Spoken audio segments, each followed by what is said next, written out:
Hello everybody, and welcome to another episode of the Going Over podcast. It is I, Zack. Wait a minute. Your neighborhood-friendly coach, trainer, promoter, and 43-year-old professional wrestler, Zack Primetime Reeb. And I'm joined alongside on this beautiful, bright, weird, sunny day with my podcast partner, the 7-foot wrecking ball, Paul Isadora. What's up, my guy? Oh, not much, man. Sounds like you're getting off of a little bit of a cold. I feel like I'm getting something. I don't know if it's allergies or what it is, but I woke up yesterday, 3 a.m. and I send a message to everyone. I say, "Oh man, I'm not feeling good. We're not going to be able to do training." Luckily, your guy, the Carson Kid Carson, hit me up at 7 a.m. "Hey, are you feeling better? We'd like to train today." I said, "Yeah, I guess I'm feeling good enough." So it's on. 3 hours. I had 3 hours to just, get my shit together, get all dialed in. But new student popped in, so that was good, and got hit up by another student as well. Your favorite students, the ones that have a athletic background, the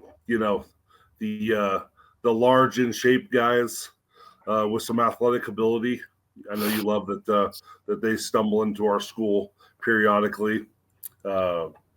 So I got no expectations, but I'm thinking it might be the next. Maybe it might be the next Steiker. Who knows, right? A name we ain't heard in a while. You're flush, man. You look real flush right now. Rosacea is running through your rosy red cheeks over here. Those are the cutest little rosy red cheeks I've ever seen in my life. That's it. And always nice to get a new student or two. Oh, of course, yeah. So we'll see how it goes, man. And then gosh, man, I just all of a sudden today I got the wild hair, right?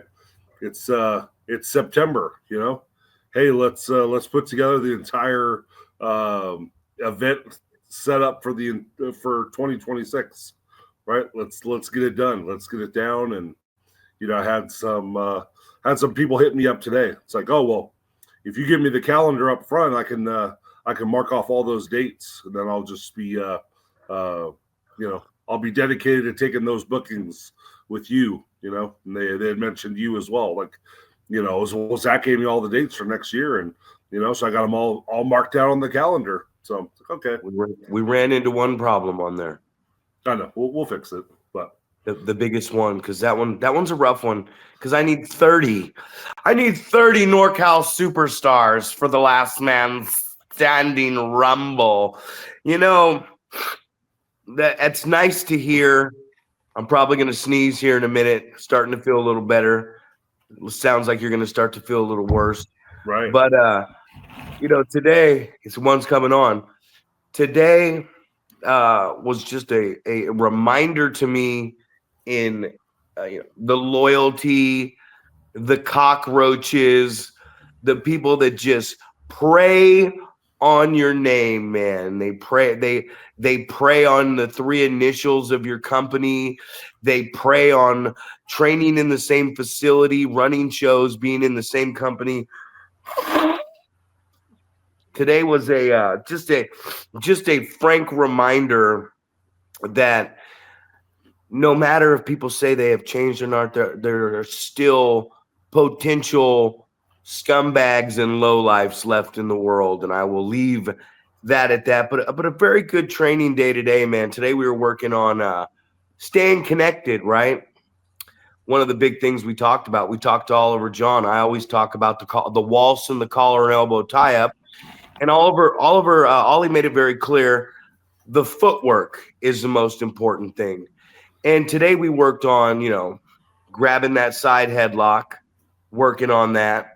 But not just staying there with it, taking the guy over, rising up, taking him back over, rolling him up, rising up, turning it to a clinch, pushing him out the circle, snap mare, pull him to a cover, kick out, pick him up, they brush off, clinch, and then they start doing the exact same thing back to you.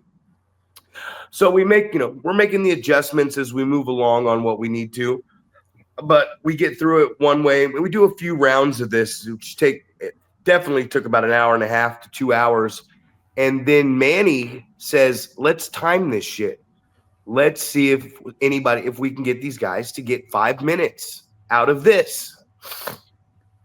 And, one thing that really impressed me was Annabelle.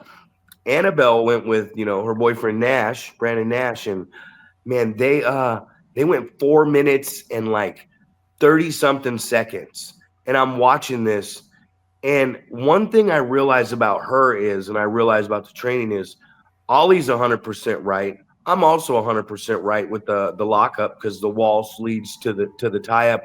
But that staying connected thing and taking your time is so good because if you know how to move around that ring, it just taking your time and not just staying still and focusing on trying to fight out of a hold.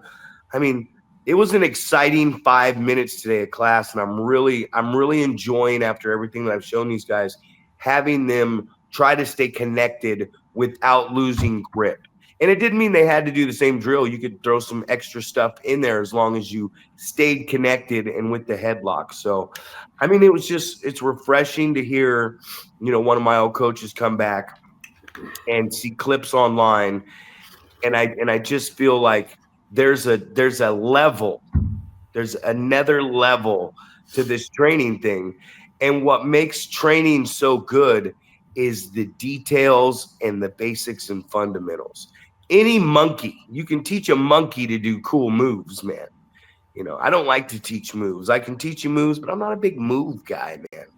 Not really at all. So, I mean, I just really think that's cool that there's some places out here that are teaching guys how to work again. Right, and you know what? We were talking about the Oliver John stuff that's recently been online. So I feel like, and I don't know if it's all coming from the same training session, but it's a reminder of, we talk so much about the struggle, right? The struggle of the lockup, the pushing around, you're trying to gain the advantage, and it's just a reminder, like, Ollie, you had mentioned like Ollie's eating these guys' lunches. It's like he's all over them. They don't know what the fuck to do, right? They're just, they're in one hold, and then he starts transitioning to a different hold, and it's going from one thing to the other. Next thing you know, he's taking them down, and all this stuff, and he's just fucking all over them. But it is a reminder that it shouldn't be just real smooth. Like you're in and out of a hold real quickly, and we talk about, maybe you're not holding a guy in a hold against his will. Like you guys are still working together, but watching all the stuff with Oliver, man, it's that reminder that it's like one person could be strongly in control of what's going on, right? He's chain wrestling with these guys. They're working together, but he is dominating the exchanges, right?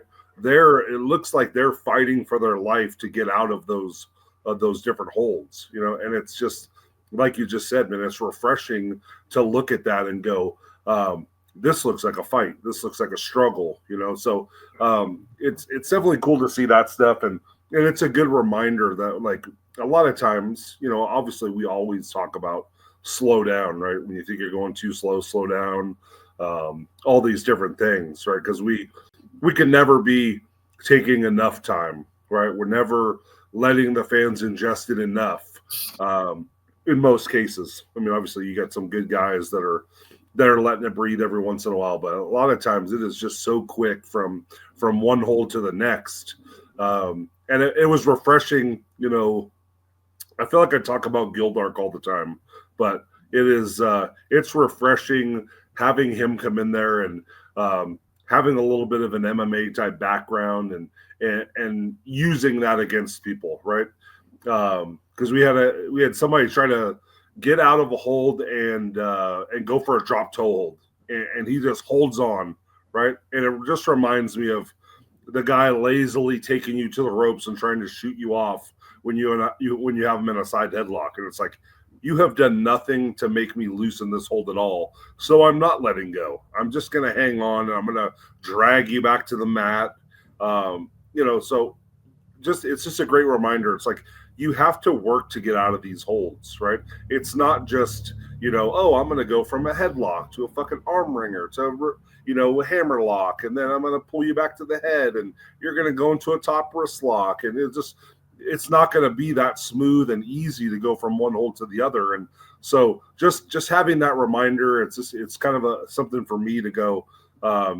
Although I always say that in class, it's like, hey, you can't go from fucking one hold to the other that quickly. Like, why is this guy getting out of one hold? Like, how is he getting out when he's not fighting you to get out of it? So it's a great reminder, and I'm glad it's kind of like, I don't know if you'd say it's coming full circle, but it's definitely like back to the same mindset that you and I have when we talk to Oliver, and then now you're seeing it online. So it's like, it's very like visible on a daily basis. So you're like, okay, so this is how it should be, right? It should be a fight, should be a struggle. So that's great to see, man. What else you got to talk about? Well, we talk about that, right? We talk about the storytelling, and the storytelling is different all the time. I was telling the guys today, I don't do a lot of moves. If I do something, it's gonna be a snapping suplex, or a belly to back. If I'm bigger than a guy, it's gonna be like a Liger bomb, a side Russian leg sweep, a DDT. I do a real quick snap schoolboy, like bam, lightning quick DDT. Everything I do revolves around the neck and the jaw area, because my finishing move, I want to knock you out, man. So what story are you going to tell us today, ladies and gentlemen? And we can do whatever we want to do, but it's about the work, man. It's about the work these guys are putting in. So when I hear the same names coming out of your place and my place, and then I see what's going on at other places, I feel like the emphasis on training is picking up again.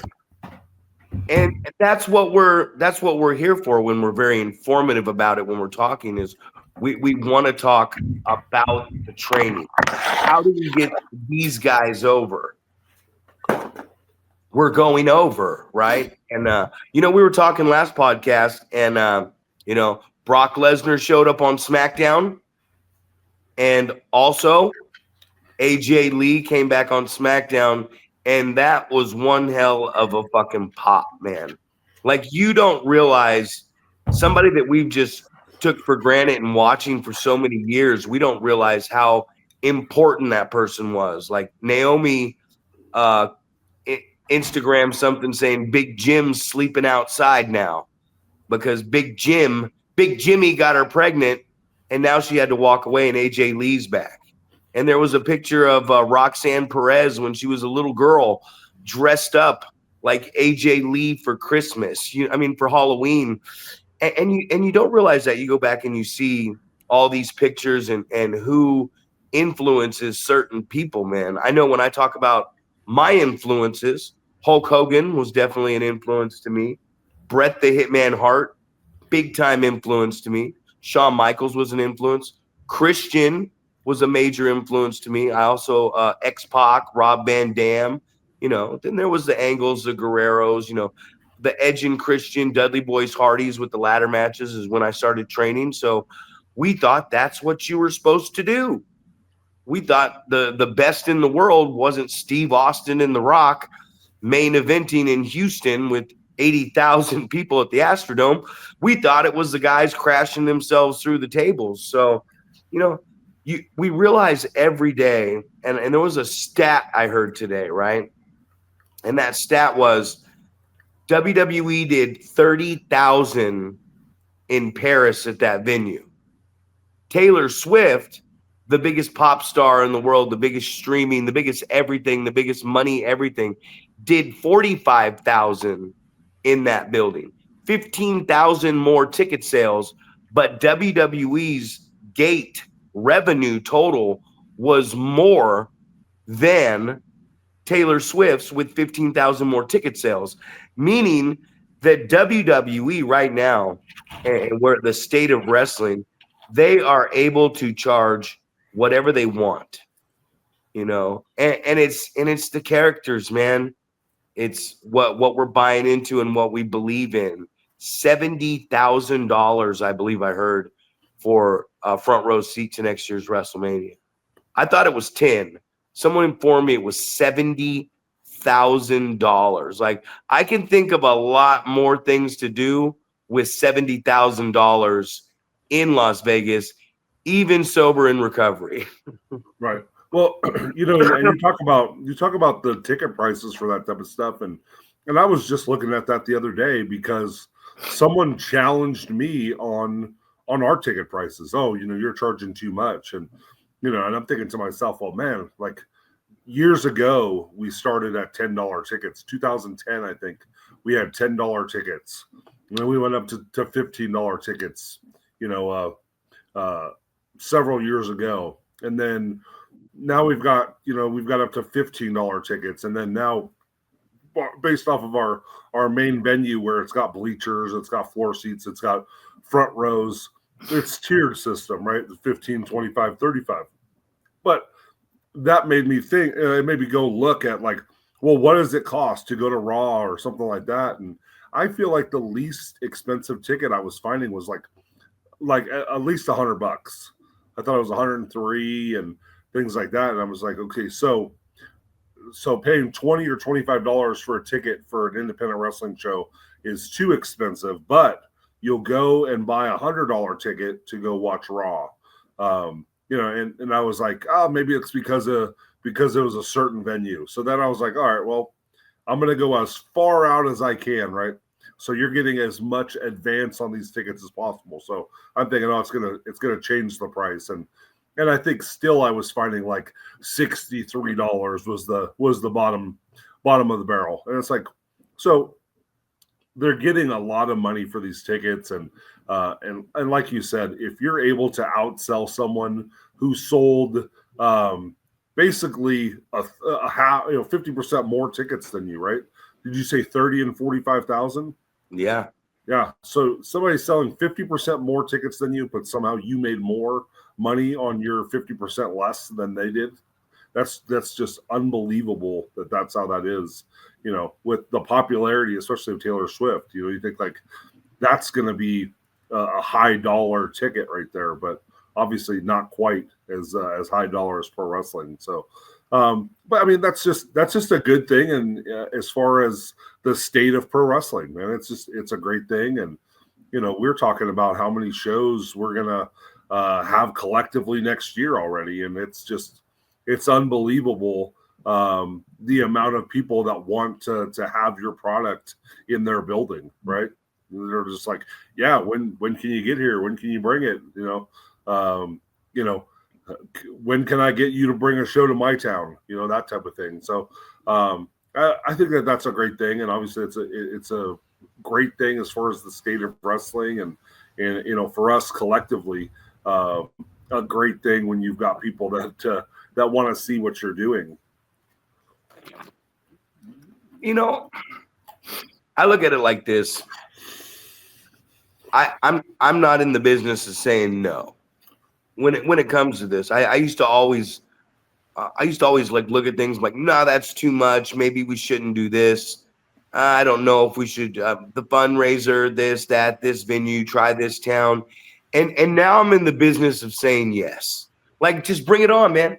You want us to do this show? You want us to do this show Friday? Limelight, September 26th. Cool. Oh, wait, the city just called me. I've been waiting on this. Oh, you want us to do the Salmon Festival the next day? Okay, here's the time we want to run it, and we're ready to do it. And let's go back to back, and let's promote the next event, because it's huge promotion. You can't say no to things. You got to keep going. You got to keep doing business. You can't run a business if you're not consistently running something. You got to continue to go, man. We're in an age of content, right? We're in an age where we got to put stuff out. We got to put out videos. We got to put out interviews. We got to put out reels, clips. You got to TikTok it. You got to exit. You got to Facebook it. You got to create stories, all this stuff. You got to continue to do it. So Content is king nowadays. The more content you have out there, the more shows, the more stuff you have to watch. It may seem like views are down on something right now. Stay consistent, keep working at it. But you got to keep working at something with a passion working towards it. You know what I mean? And that's what WWE is doing right now. Like we say wrestling is hot. I think there's not think, but there's a lot of people doing pro wrestling. There's always been a lot of people doing pro wrestling. Population's bigger. It's something easier to access for everybody because anybody can literally do it. You know what I mean? Not everybody can do it at a high level. Not everybody can play, make it to the pros in basketball, baseball, football, stuff like that, soccer. But everybody can do some of the wrestling, and there's a lot of wrestling going around. But what I mean, where the big money's being made, WWE is a fucking money making machine right now. Like, I've heard the word monopolize, right? But there was a time when they bought ECW and WCW, and it's a word that everybody should look up. They didn't just monopolize the business at one point, they oligopolized the business. The word is oligopoly, and it's bigger than monopoly. It means that ain't nobody, it's almost illegal to be in that category right there. And once you get in that category, man, you lose that competitive edge, you lose that creativity. I love competition. I do. Whether it's in the ring, whether it's in production, whether it's in promos, whether it's in character development, storytelling, who's running more shows. I love competition, man, because I love to win, but I hate to lose even more, right? But the thing about me is I don't mind losing because I know there's a win coming back my way around the corner as long as I go back to work. And that's what I love about competition. Can't win them all, but you can end up with some pretty damn good stats at the end of the career. Absolutely. It reminds me of things that I tell my students, not wrestling students, but school students. Just about like, obviously we're playing games, we're playing football or playing volleyball or whatever, and they're picking teams. And I remind them something that I used to do because, just like you said, man, I'm competitive. I want to win, but I also want to be challenged. So it's like it doesn't really mean as much if you pick all the best players on your team and you win, right? But if you pick some of the people that can't play very well, if I put myself on a team with people that really don't know what they're doing and I have to work to make this happen and we have to work to score points and things like that. When we win, and we will win, that is it means so much more, right? So you talk about having competition and loving to have competition because that's what makes you stay on top of your game. And I remember early on in my wrestling career that was a big thing, man. There wasn't as many promotions, and it's like so you had to be on the top of your game if you wanted to get booked, right? Because you had to bring something to the table that people couldn't find somewhere else, So it was a great time, You come into a place and you're elevating the competition where everyone is playing chase and catch up and things like that. And I've mentioned before that I'm always more fond of being the worst person in the locker room than the best person, right? Because I want to have to all right, what do I need to do to get to the top? What do I need to do to get, to in the mix here? What do I need to do to be important? And I think that's it just comes from the competitive drive and it just makes all of us better when that's the situation, right? When it's like, okay, this dude's coming, he's got he's doing it at a high level, so I need to do it at a high level as well, right? I can't mail it in. I gotta put my boots on, lace them up tight, and I gotta go out there and do the right things and have a great match and things like that. So, I don't know. We talk about it all the time.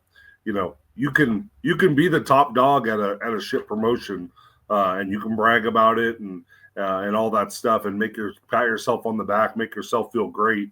But when you start going to promotions where you're not the best guy, and you have to push yourself to figure it out, to stand out, to get the pop, to get over, all of those things I think are the things that drive most of us that want to be great in this business. But unfortunately, I just think that there's not enough of those people. There's a lot of people that would rather, oh, I'm just going to go to this promotion that, I'm the champion at, and I'm the best guy there, so I'm the champ. And you don't really push yourself, right? You don't have an opportunity to get better because you're the best guy, so you're not going to learn from anyone. But you can always go after that. I have to elevate everybody else. So I can see two sides of that coin as well. I'm going on a tangent, but have at it. You're good. Have at it. It's all you, brother, man. No, that's the thing when you talk about wrestling promotions is I am cool with whatever spot that I'm on, wherever I'm at. Like if my spot is to help people get better, if my spot is to book, to lend a hand, like for me now, especially like today, I don't question things I do anymore. I used to question it. There used to be a little peer pressure, you know what I mean? Like I'd be like, I don't want to hurt this guy's feelings. I don't want to hurt that guy's feelings. What if this? What if that? A lot of what ifs, or maybe we could. Now I don't have that. Now I know it's decisive. Like the other day when me and you were talking, you talked to me about something, and I said absolutely not. And what it pertained to was like, I'm just looking at this going, absolutely not. And then you heard my side of what I was saying. And then we came together and we created something good out of this. Right. Now the juices are flowing, but I've been there. I've been there where I thought about something and I thought, hey, maybe this sounds like a better idea. And one thing I've learned in this business is people say you can't book yourself, right? They say you can't book yourself.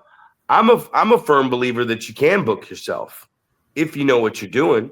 If everything that you're doing is for the right reason, and most importantly, like I just said, you know what you're doing, of course you can book yourself, man.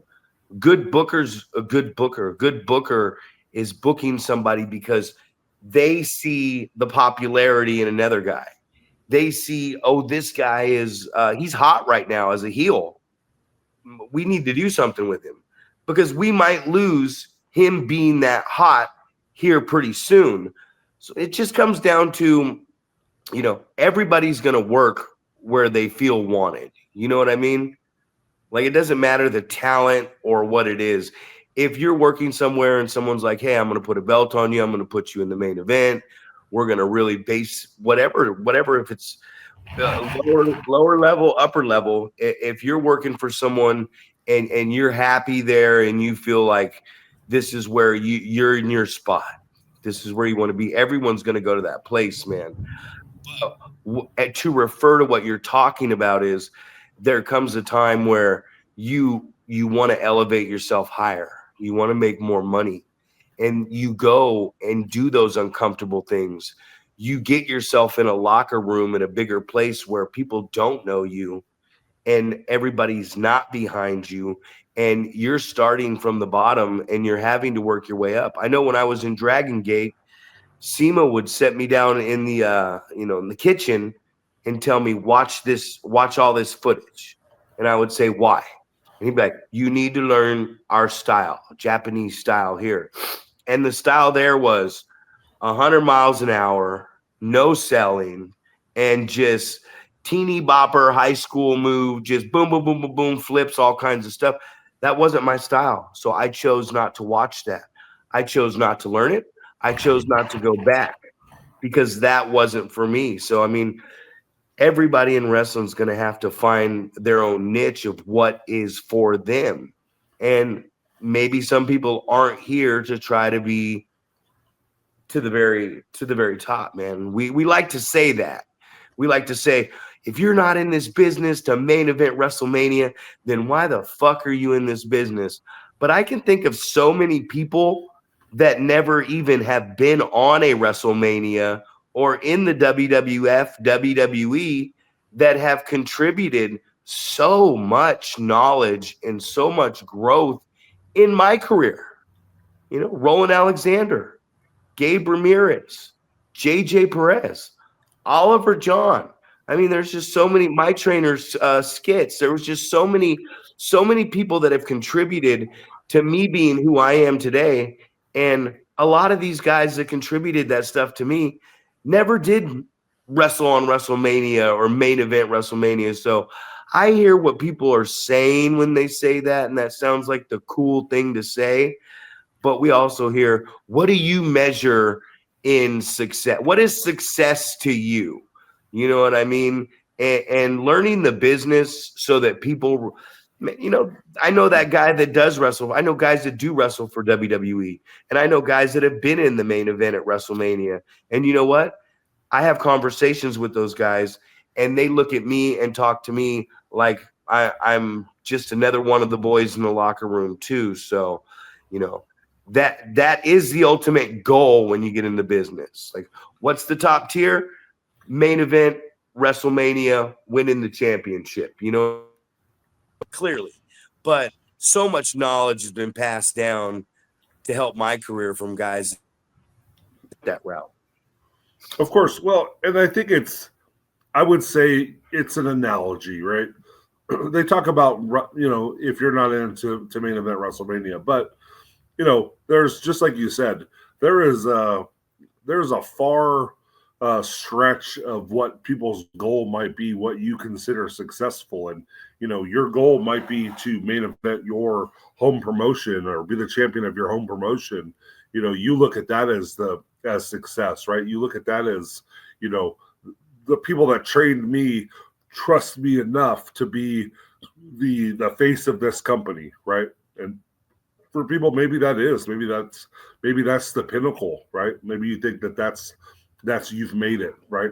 I've proven myself to get to the top of this company that I'm in, and they can trust me to be the champion. Maybe that is success, but I think for others of us, it's more, right?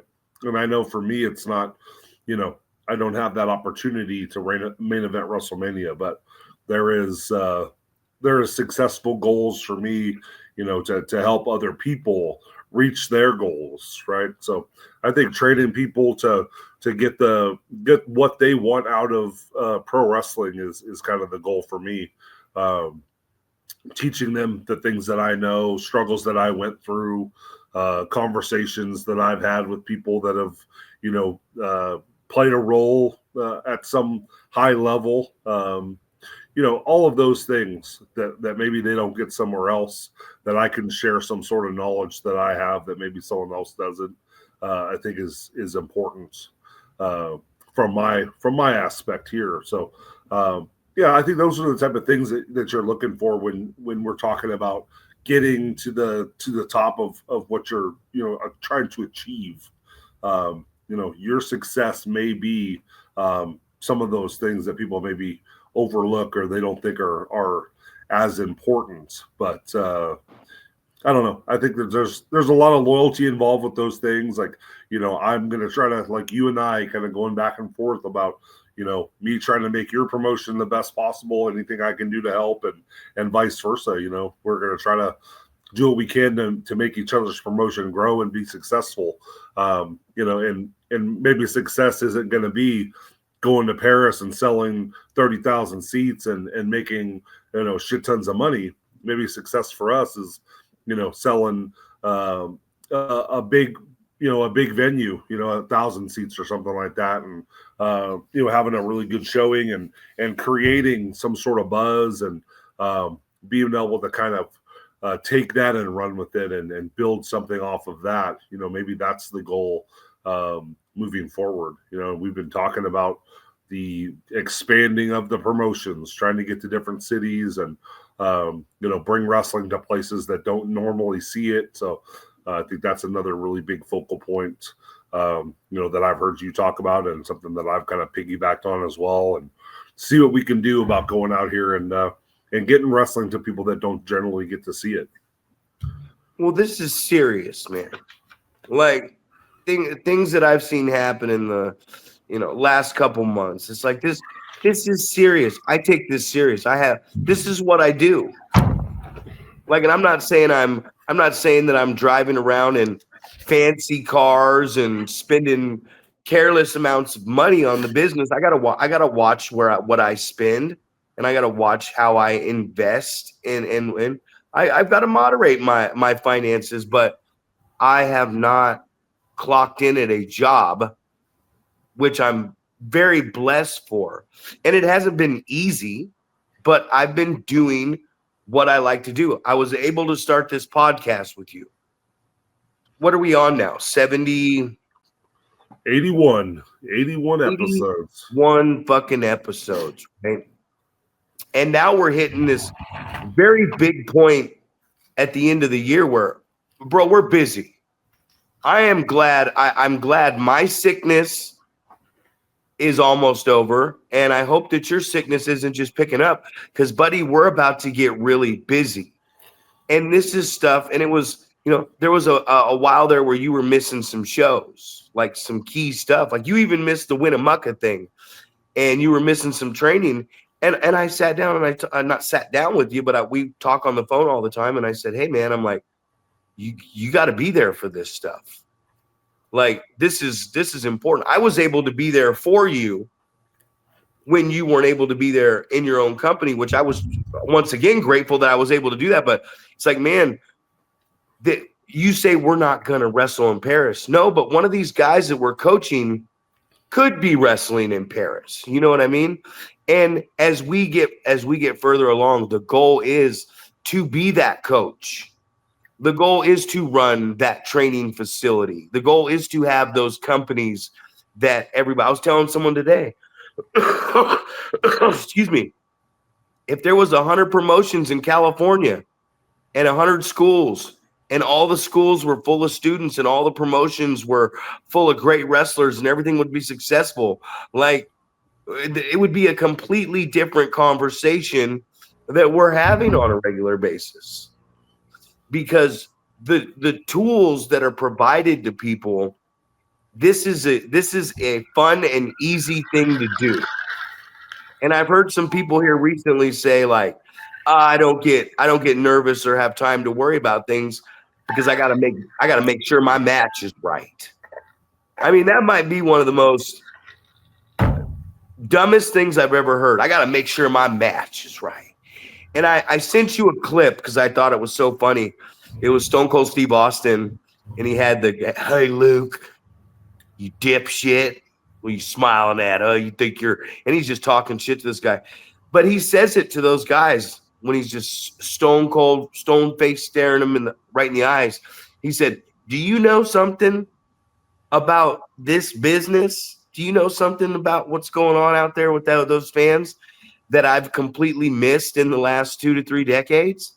And I like to tell people that. I think I pulled the locker room aside at your show and kind of made a smart-ass joke about it. And I was like, hey, pull me outside. Let me know. And it's like, I want to make sure my match is right. How the fuck do you know if your match is going to be right if you aren't out there to hear the audience and how they're reacting and responding? You can't, your match will not be right. You and fucking, I'll say it again because Serena posted it, Bobby Magoo. You and Bobby fucking Magoo can go out there and have the greatest, you could rehearse Kurt Angle and Chris Benoit from the Royal Rumble, move for move, and add in a couple flippy twists if you want. If the audience is not responding to your character, if they are not responding to what you're doing, if you are not doing what you want to do when the audience starts to make their noise. Our boy Damian Slater says it all the fucking time on all his reels. You have to wait for the audience, and then you have to react to the audience and then listen to their response. And that's what we're trying to tell these guys. I ain't saying you can't choreograph. Hey, you want to choreograph some shit, go ahead.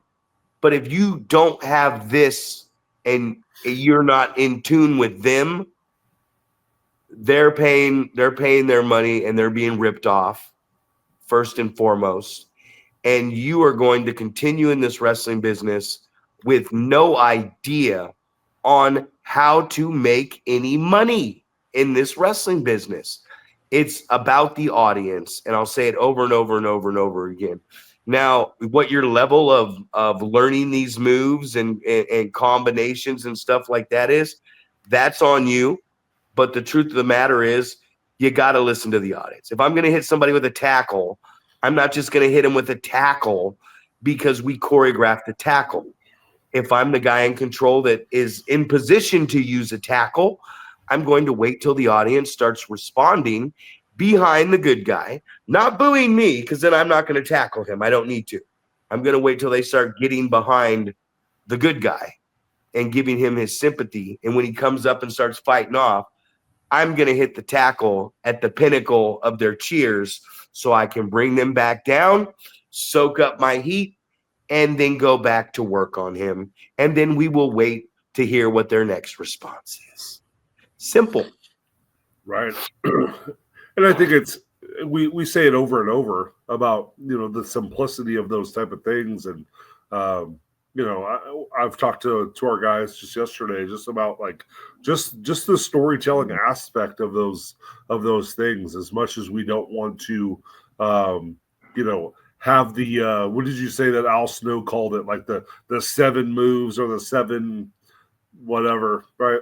That you don't want it to be like, oh, babyface shine, heel cut off, beat down, hope spots, all those different things. But it's The old like formula. I know the formula. right. And it's like I always kind of go back to that. I say if you don't understand that there needs to be different aspects of the match for the crowd to get into it, then you're missing something. And I think that always leads to those matches that we see. I feel like 90% of the time where it's like, well, I'll hit you with 3 moves and then you duck something and you hit me with 3 moves, and I'm never in danger of losing as the baby face. And people, never think that you're gonna beat me as the heel because you're never putting me in danger. You're not allowing the fans to build that sympathy for me as a baby face. So we're not getting the fans into it. We're just doing moves for the sake of doing moves because I saw this cool spot on AEW and I think we should try it out tonight. So getting past that and understanding the storytelling aspect. I feel like this is a broken record that I feel like we say this every single podcast and somehow it's not getting through still. But telling those stories and getting the fans involved and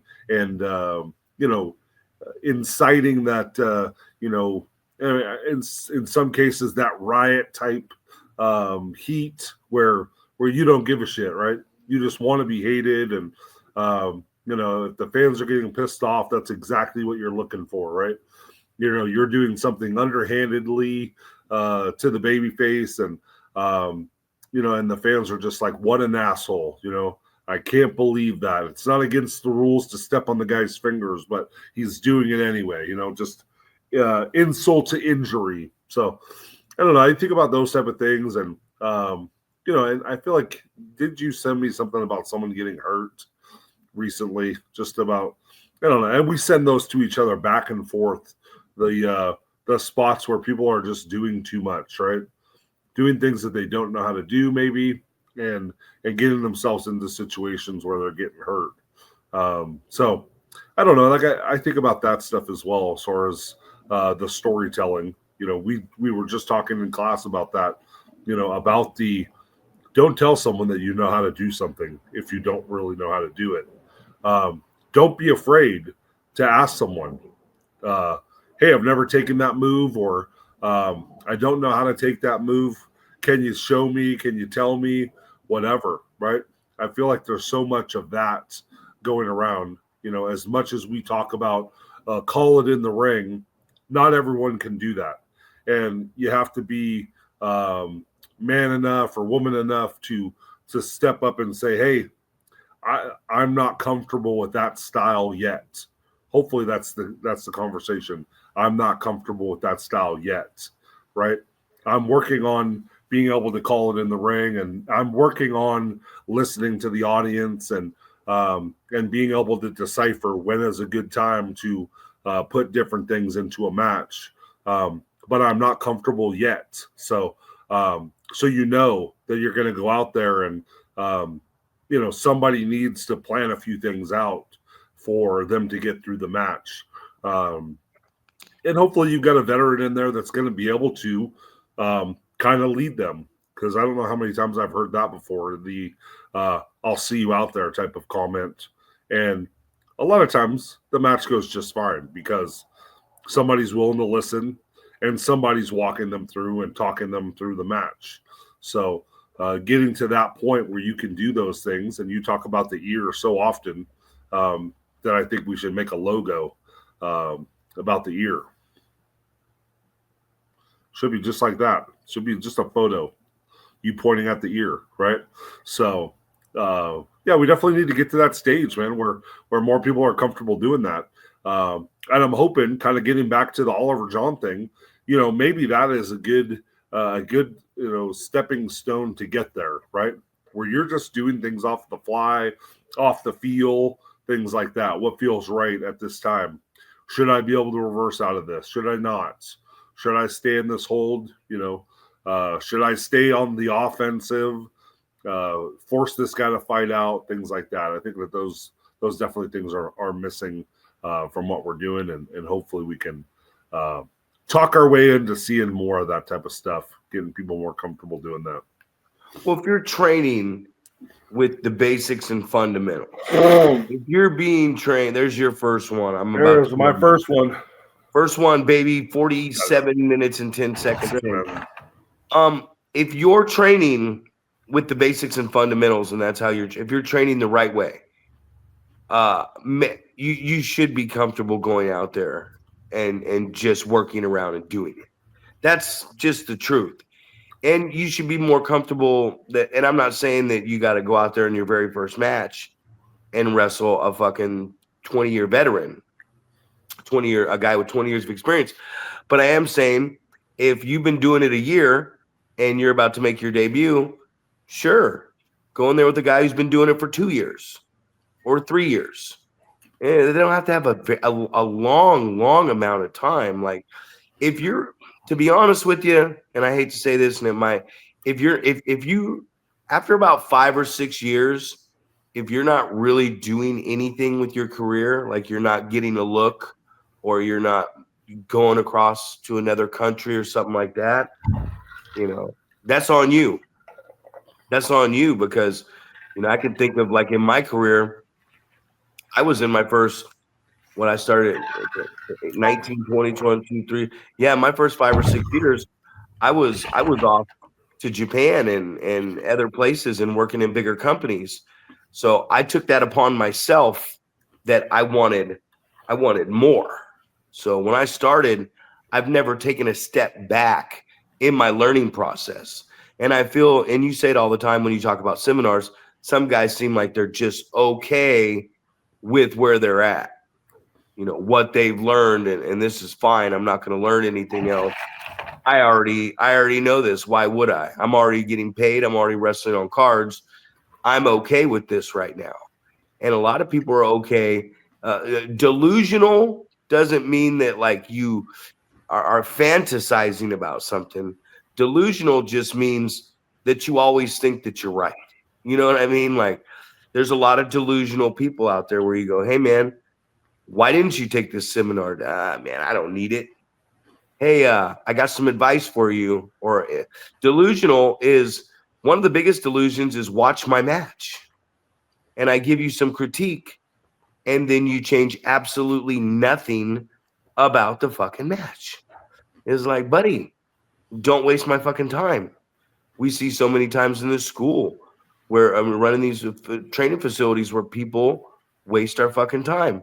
Everybody comes in with that hunger, right? You get them on the phone. Hey, are you texting them, whatever, and you get them there, and they're just, man, this is what I want to do. And then when life really does life, and you find out, like, oh fuck, every weekend I got to drive to this town, and I got to load up a ring and unload a ring and set it up and sit in this building and break it down and take it back, and then we got training to fucking morrow. Like, if these guys are showing up at training the day after a long wrestling show weekend, hey, they must really want it, right? Skilled or no skilled, if they're showing up there, they want this shit, man. Like, it took me a while to realize it because I want to be so nice to everybody, but you can definitely tell who wants it and who doesn't. You know what I'm saying, big man? Of course, and we were just talking about that in training yesterday about how many people have come through the wrestling school, and I think about, like, we opened our school in 2010, and I would say probably very conservatively 250 people have come through, and you can, count on, probably for us, you can count on two hands, maybe a little bit more, people that have actually wrestled matches that have come through out of that 250 people. Because, we were thinking about just the people that have started since January. And I was looking at the liability release forms yesterday. And I'm like, I'm afraid to count these because I will almost guarantee that there's 20 plus, 25 plus maybe that have come through there. Already? I think so. Yeah. Damn. And it's, and I think we've got maybe 8, 10, 12 maybe that are still coming. One of those has wrestled in a wrestling match, so I don't know. It's just, you think about those things, and I don't know if people understand that's the case. I think people think like, oh, well, people are going to come to wrestling school and it's going to be a great workout, or it's going to be fun, or whatever. Like, they're going to stick around for many of these reasons. And I'm just like, well, unless, kind of like what you were just saying, unless you really love this, like, you hear the people say, the people that have been around, a lot of times they go, that first bump, I was hooked, right? A lot of people are not like that. The first bump, I was fuck this. This isn't for me, man. Right? You rattle your fucking dome a couple times and you're just like, oh shit, this isn't what I expected it to be. So, but that's what's and that's obviously why so many people would pay for wrestling school and then just get run out because they didn't want it. They weren't the guy that was gonna, get their leg broken or get stretched for a year and still come back every day, right? Those are the people that we're looking for, and not the people that are necessarily like, oh, well, it needs to be a nice, cool, air-conditioned building, and it has to be painted up nice and has to look pretty, and everything has to be brand new and stuff like that. Like, that's not the people that we're looking for to train to be a pro wrestler.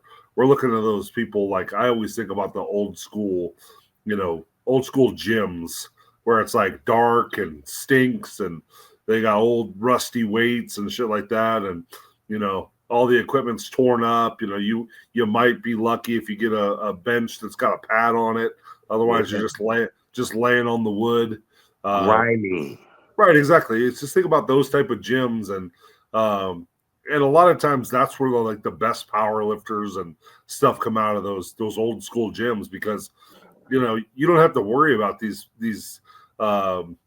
guys that aren't really dedicated to working out. You don't have to worry about them being in those gyms.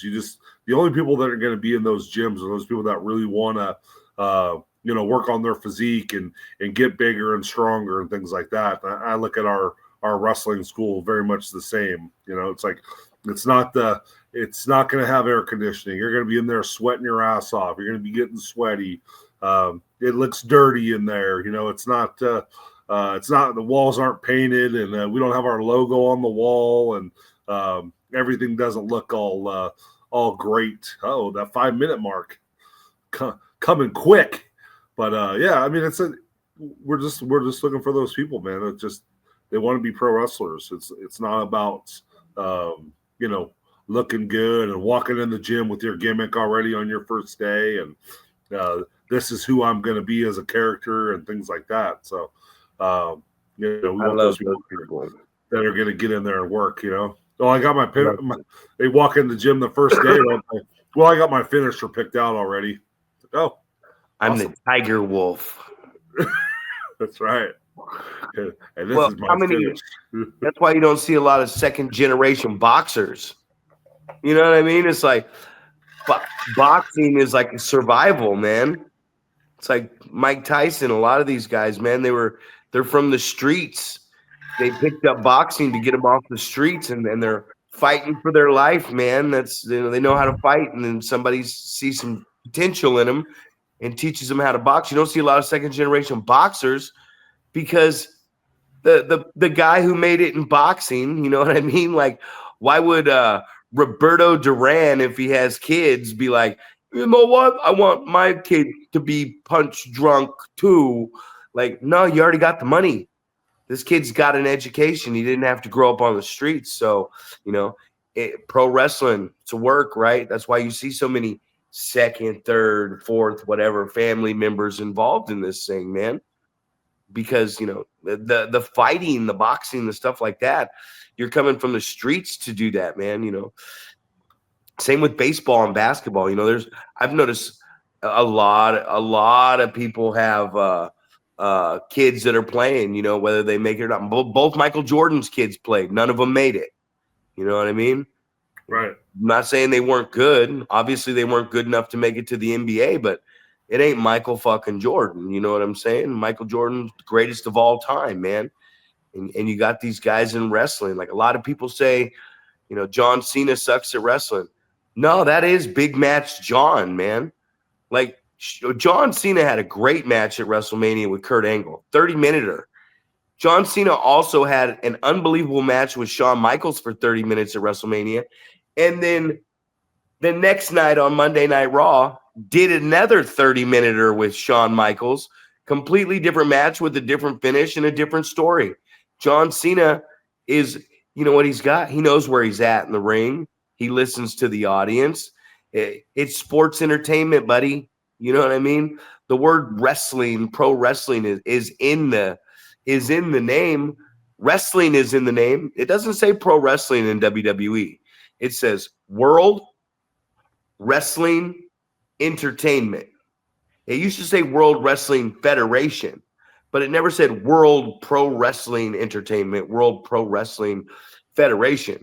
The word wrestling is in there because we're selling our product off of a fucking wrestling ring and guys out there like they are pro wrestling in the ring. But it's all entertainment, man. We're just telling a story, and we got characters that can they generate some money? Can they move the needle up a little bit and send the old radar over here on the watch rate? What we used to have, the Nielsen ratings ladies and gentlemen, the Nielsen ratings this week for Raw. You know, these guys nowadays will never understand what it's like to go home to your satellite dish and get caught in between Nitro and Raw. You know what I mean? What a fucking time we were living in when we were coming up in wrestling. And they'll never experience that again because everything is streaming. You can watch it when you want. You can see everything. The fans can interact with everybody.